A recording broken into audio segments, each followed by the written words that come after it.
Welcome to new anime review. This is a review. This is the anime review for Yu Yu Hakusho. Yep, I'm actually reviewing this because, well, why not? I'm watching the anime now, and also because I did pretty much the same thing for Naruto and Bleach. So why not do one for Yu Yu Hakusho? I was recommended this anime by my friend Edgar, and I'm enjoying it so far. I finished the first season up last night, and I decided to do a review now. Why not? A pretty good idea exactly what happened in the show so far. And I have read the entire manga. It didn't take me too long. It took me just 2 weeks just to get the entire manga done, and it's completely done. It was only 19 volumes, so I knew for a fact this would not take me too long to get through. And plus, also, it's 175 chapters, which to me kind of thinks that maybe that the writer, who also is currently doing this right now, Hunter x Hunter. His name is Yoshihiro Togashi. I think that's how you pronounce the person's name. Interesting fact about this guy. He's actually married to the creator of Sailor Moon. Yep, his wife is the creator of Sailor Moon. And they've been married since 1999. Yep. Now, as for the anime itself, when this series first, the series aired 4 seasons, from 1984 to 1986. Now, simply put, when this series first aired, I was only 4 years old when this thing aired. I didn't watch it when it was on the air. I just started watching it recently. I've heard Yu Yu Hakusho. I've heard the name. I knew pretty much nothing about it aside from its name and probably what the main character looked like. Yeah, I just saw it like browsing while I was going through the library looking for some manga for Yu-Gi-Oh! And all of a sudden all I come up was Yu Yu Hakusho. And that's simply put my experience with it prior to watching the anime. The anime itself is 112 episodes long, which won't take me too long. So overall, I'm basically going to have these things split into about 6 parts. 4 parts each, one for each of the 4 seasons. And have the 2 last ones. One for the 2 films. One, of course, the first one it's like a 30-minute film. The second one is like an hour and a half. And the last one I'll pretty much give my final thoughts on the anime and on the anime overall. So basically, this will be a 6-part anime review. So let's get started with season 1, The Spirit Detective. Which, when I heard about this one, like, okay, so simply put, now the series is made by Funimation. They're the ones who do the dubbing for. I watched dub version and watched sub version. I like watching sub dub first because, well, I like to hear stuff in English first. If the show more has, if the show later on, basically, if I hear it good enough, even if it's in Japanese, I can have a pretty good understanding what the heck is going on. Yeah. And with this show, basically, some of the voice actors basically kind of sound familiar. You have Yusuke, who is the main character of the manga, who is the main character of both the anime and the manga. You have his love interest, Keiko. That's how her name is pronounced in the anime, but her name in the manga is pronounced differently, per se. Now, the main character is 14 years old. So is his love interest. Yeah. Let's see. His name is Yusuke Oromashi. That is his name.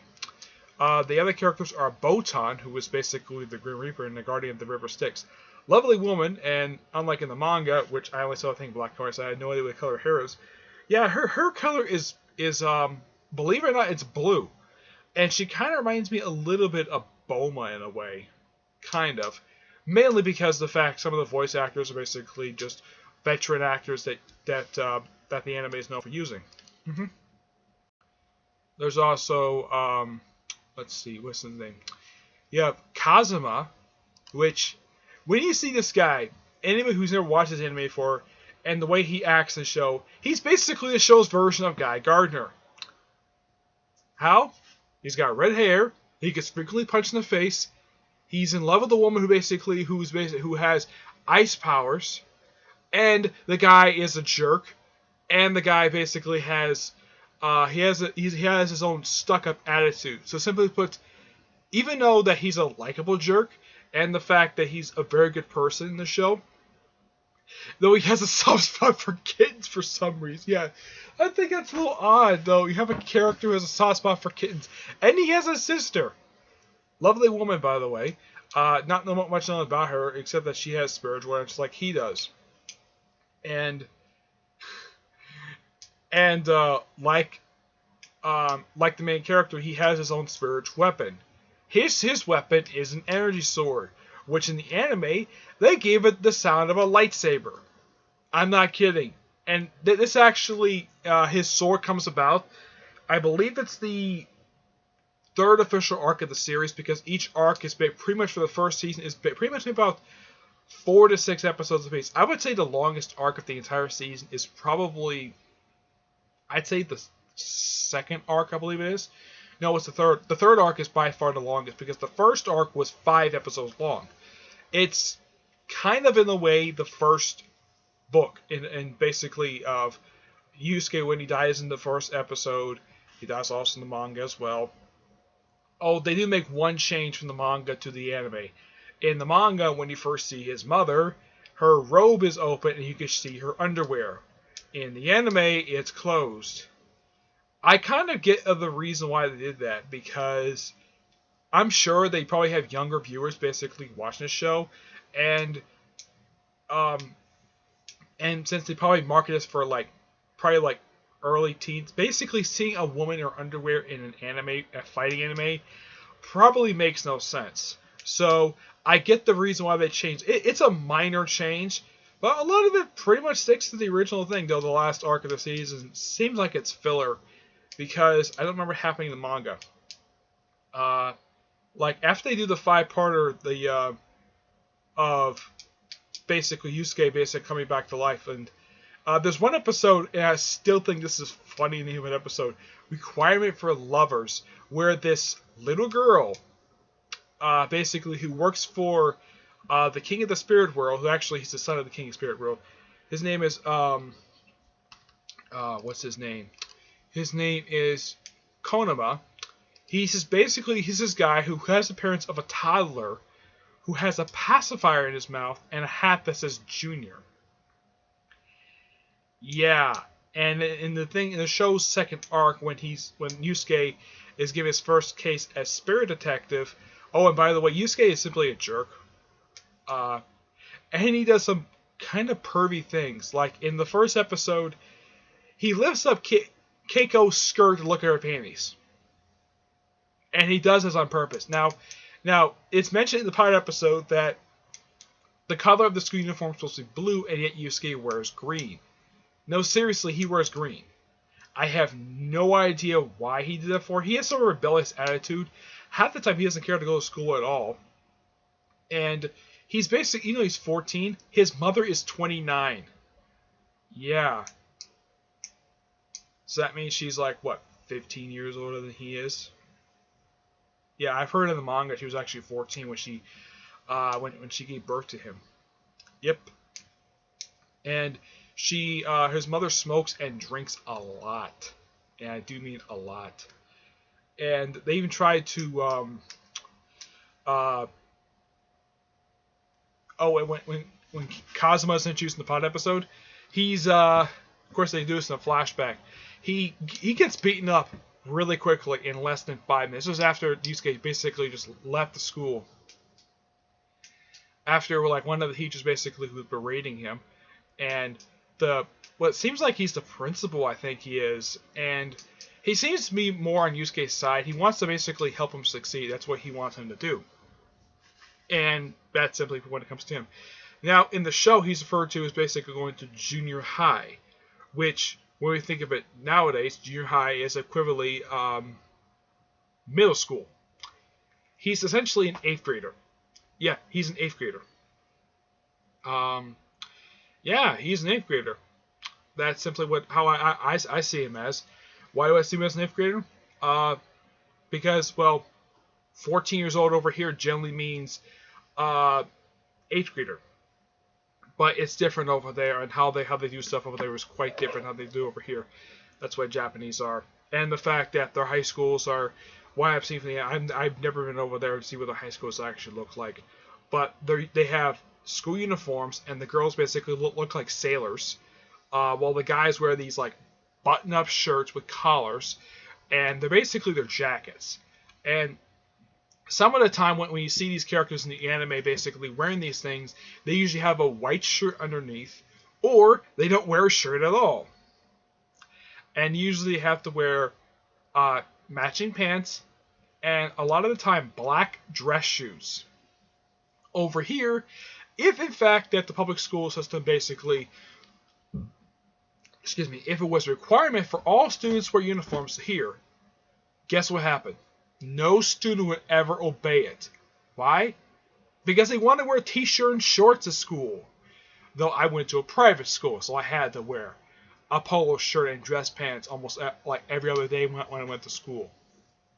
So yeah, and of course the schools basically are kind of where a lot of classrooms are inside, and they have these like pulled through doors, and of course they have the glass windows, and a lot of it's like inside, and like here is basically mostly outside when it comes to high schools. That's how they work over there.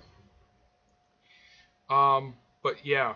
Oh, and also, traditional Japanese anime, the students love hanging out on the roof. And Yusuke, a lot of the time in the first season, but whenever he's shown at school, guess where he usually is a lot of the time? On the roof. I never saw this much in Bleach, per se. You saw this a few times over the course of the Bleach Star anime. In the case of Yu Hakusho, you saw this a lot. Whenever you saw the character go to school, and he's on the roof a lot of the time. But I've only watched the first season so far, so I'm not sure exactly how he is in the rest of the show. But after the first arc, when he comes back to life, he goes back to school. Of course, his mother basically like, "Oh, you're back. Don't go anywhere," stuff like that. Yeah. And he gets his first case. And basically, his first case is to retrieve these 3 mystical objects that can basically doom the whole city, doom pretty much what looks like Tokyo. I think it's supposed to be Tokyo. It could be some small section of it. I don't know. I don't remember the name of the town Yu Hakusho is set in the real world, real life, because unlike, let's say, Naruto or Dragon Ball, where it's set in a fictional world, a lot of Japanese anime have a tendency to take place in real life Japan. Like, a lot of time it's Tokyo or Kenyo, basically one of the major cities. They generally just take place, and that's how Japanese anime and manga work. And Bleach is one of those mangas, basically. Bleach and Yu Hakusho are 2 of those anime and manga that take place in the real world, unlike Naruto and Dragon Ball, where they take place in their own world. Yu-Gi-Oh! Kind of does the same thing, where it takes place in Tokyo, even though the characters kind of have Americanized names. That's simply how it is. With this arc, you introduce 2 characters who actually play a part in later arcs in the series. Kurama and Hidai, though they pronounce his name in the English dub Kurama. I have no idea why. Though when I look at him, I'm like, Inuyasha, what the heck are you doing here? I mean, strikingly, visually appearance-wise, his hair, his face, he looks like Inuyasha from the Inuyasha manga and the anime. That's what he looks like. And you also have Hidai, that's how you pronounce it. He's a short little guy who actually fought Yusuke for about 1 episode. Simply put, the second arc was simply 4 episodes long. It's a really short arc. And in the last episode, the last thief actually kidnaps Keiko, sort of fight Yusuke, and of course Yusuke beats him. But Kurama, he doesn't exactly fight him at all. Basically, because the fact he spent 15 years basically impersonating a human, and the fact he's grown to accustomed to his human mother, he wants to save her life by basically by sacrificing his own to have her live. Okay. He's one of the more interesting characters of the show, and I kind of like him. But yeah, but starting with the third arc, Kazuma basically, who comes involved. Now this arc basically lasts for a little while actually. It's the first long arc of the series, one of 2 that's really long. The last arc is simply like 4 episodes long. Actually, it's like 5 episodes. Last one is so. The third arc of the anime, and of course the manga. The anime itself, it takes up about 4 to 5 episodes. It's simply Yusuke going to this older woman who wants to basically prevent this demon from taking her power. She's basically a powerful psychic and to basically become her apprentice. And this is the arc where Kazuma basically learns his sword for the first time. And it's a pretty interesting set of episodes. Now, when I heard this woman's voice, I'm like, Frieza? No, seriously, the woman is voiced by basically the same actress who voices Frieza. I looked it up. It's the original voice actor for Frieza who voices this character. Though this character only appeared just for this one arc in the first season, though she does come back later on. But yeah, it's the actress who voices Frieza, which is a bit of a surprise. I'm like, okay, her name is Genkai. That is her name. She's an older woman who been around for a long time, and she's quite an interesting character. Basically, the actress who voices her in the Funimation dub is Linda Young. Yeah, that's the person who voices her. And she's noteworthy for voicing Frieza. So, yeah, and she also voices Baba as well. I'm not really familiar with Baba. Probably one of the other minor characters when it comes to Dragon Ball.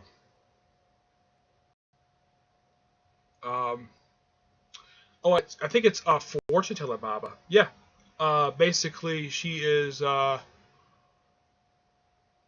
Fortune Teller Baba. Basically, she also voices Fortune Teller Baba, who is Master Roshi's older sister. So she voices two characters, but she doesn't voice Frieza anymore because they switched over to the actor who voiced him over in Kai, and that's the same actor who voiced him who voiced Frieza in Dragon Ball Z Resurrection F.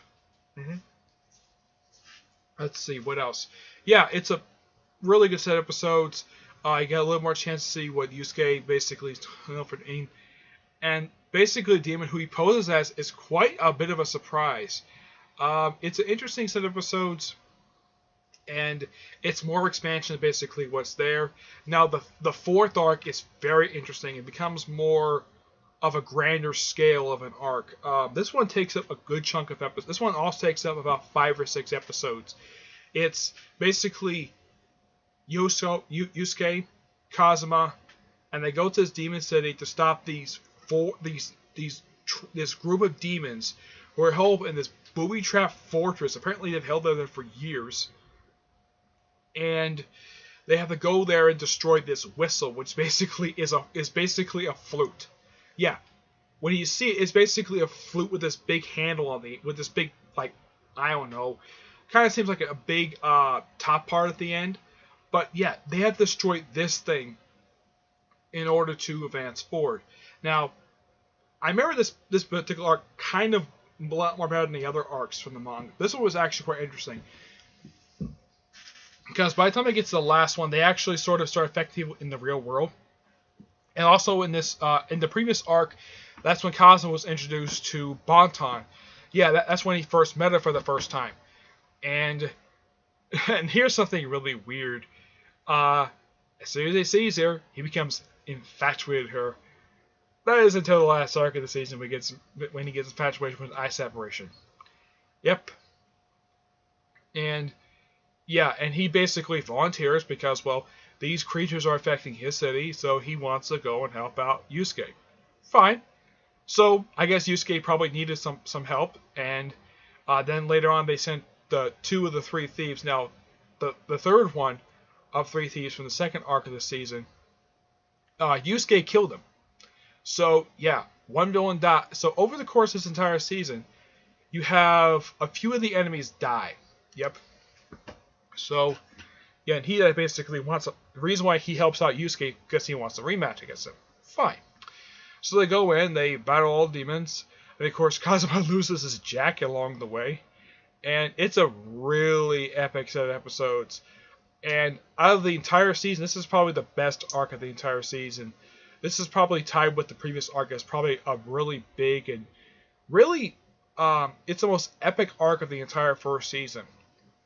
And then, of course, afterwards you have Yusuke, Kazuma, and Bonton go to rescue an eye separation woman, who apparently is Hidaite's sister.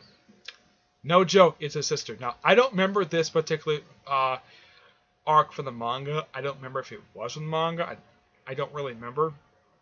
Because, even though, yeah, it's been a couple weeks since I read the manga. But the previous arc I remember kind of pretty well for the manga. This arc, I think it might have been just filler. Yes, I have a really good feeling this 4-parter is just filler. But it's good filler, and plus introduces a future villain who appears in the next arc anyways. Tanjo. Yeah. Though when I first saw him in the manga, I thought I was seeing the main character Fist and North Star because he's drawn, in the manga, he's drawn very similar to the main character Fist and North Star. But yeah. Let's see. The main character of Yusuke, basically, when I first saw him, because of the fact I've seen pictures of Rima 1/2, which is the other manga that the creator of Inuyasha did, yeah, it's drawn very similar to that. And as for Keiko, it's similar name to Kikyo, and she has a very striking resemblance of Kikyo from Inuyasha. Either one, the creator, basically,